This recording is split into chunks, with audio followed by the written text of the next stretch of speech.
Okay, magkano mo naman ito binibenta? Ano, kurot lang sa ano yan, sa wallet ni Boss Roy. Kurot sa wallet! Yan natin, kurot sa wallet ha, Kurot sige. sa wallet, 1.5. 1.5? Opo. 1.5 ha? Oh.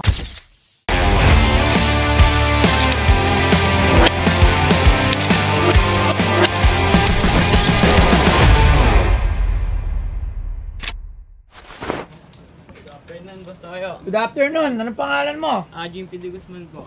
Anong pangalan? Jimpy De Guzman. Jimpy De Guzman. Okay, anong dala mo saan? Taga-saan ka muna? Quezon City sa may Commonwealth. Banda. Commonwealth, oh, lapit lang. Ano yung dala mo? Jersey po ni Alvin. Jersey ni Alvin Patrimonio, wow, the captain.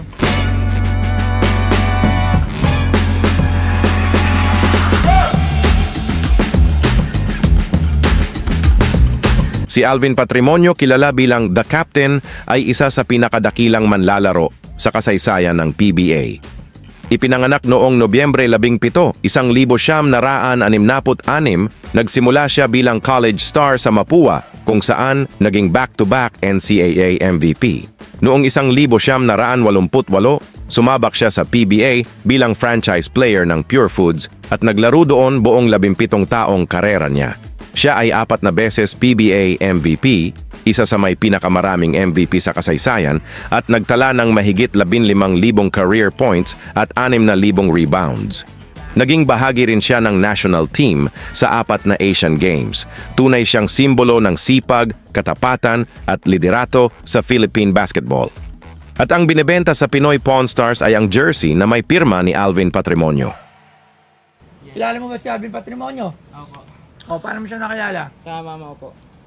Bakit tropa ng mama mo? Ito po. Ano si mama mo? Ninong po niya sa kasal yan. Ninong niya sa kasal si Alvin Patrimonio. Opo. Bakit? Solid Alvin Patrimonio fan po siya. Fans club. Opo. Alam mo yun yung nawala ngayon eh. Opo, yun nga po. Dati talaga, pag basketball player ka, artista ka, meron ka mga solid fans club. Ngayon Opo. parang, Wala na ho hindi, ngayon. meron naman. Meron ba mga Katniel, di ba? Kaso hindi na sila katulad talaga dati na Yung may mga ID pa. Okay. Alam mo ba na si Sir Alvin Patrimonio ay tatay ng aking asawa ng kaibigan ko, si Ma'am Tin. May sign na rin. Okay, magkano mo naman ito binibenta?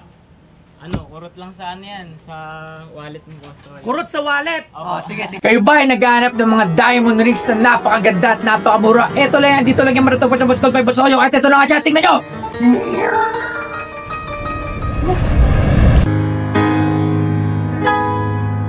Tingnan natin, kurot sa wallet ha, sige. Sa wallet, 1.5. 1.5! Opo. Nakasya ba sa wallet? O, kunin mo yung wallet ko. Princess, kunin mo yung wallet ko, kukurot ako. Puro Ha? cheque, di ba? Anong puro check? Hindi, tingnan natin kung meron kukurutin dito ha. Tingnan natin. 1.5 ha. Oh. Sige, oh, ayan. Sa'yo na yung wallet ko. Pwede, LV. Walang 1.5 yan. Oh. Tingnan mo, walang pera nga, oh. Okay. Puro cards. 1.5. Opo. Saan mo naman nakuha yung presyong 1.5? Sa value ho kasi ng ano eh, ng jersey. Si mama na lang po yung merong ganyan ngayon na ngayon binibenta niya po. 1.5. Okay. Tawagan lang natin yung anak ni Sir Alvin at baka makontak natin si Sir Alvin mismo. Okay po. Okay. 1.5.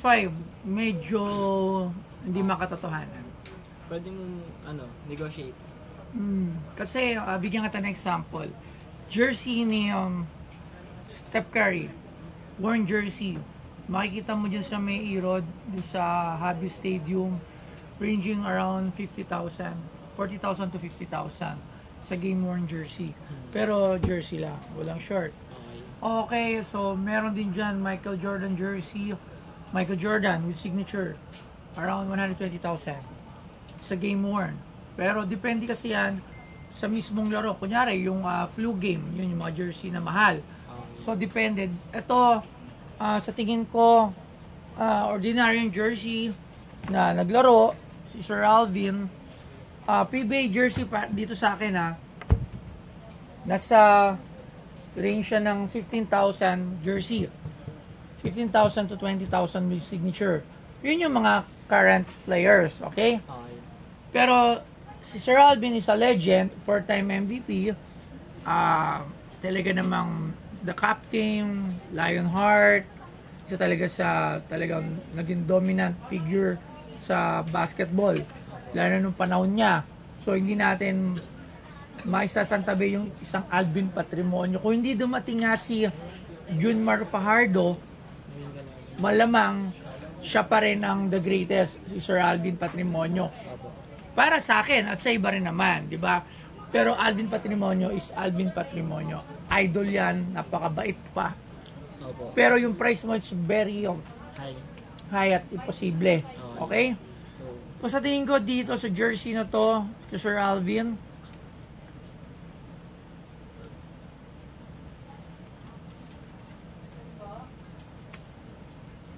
₱40,000.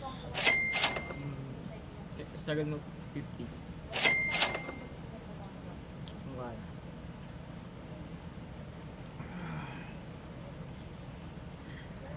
Legit to, no? Hindi ko kasi matawag eh. Okay, pero sa tingin ko naman kasi, May, ito pa po yung ibang, alam mo, solid yung, kasama niya po sa ano. ano yung mama mo? Presidente siya ng fans club? Ano po? President nga? Hindi. Hindi siya president. Signature lang po na ano, member lang po. Mm. Then ito po, Oo. sa kasal po nila. Ang galing. Ang galing. Ang galing ng mama mo. Naitabi niya po yan nung ano nag-undoy eh. Naitabi po. 2001 ho binigay kay mama. Dearest Mercy, thanks for the support. God bless. Ayun pa ang isang problem dito. Ayun. Yung signature may pangalan. So, ipa-signature, may dedicated siyang pangalan, mababa.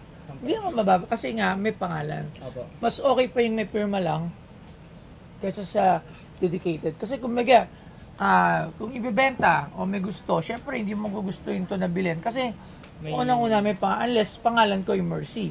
Okay. 'Di ba? So yun, okay siya. So yun yung mga bagay-bagay na titingnan natin when buying jersey or an autograph, kahit anong gamit na may autograph. Okay? Okay. So, what's your price?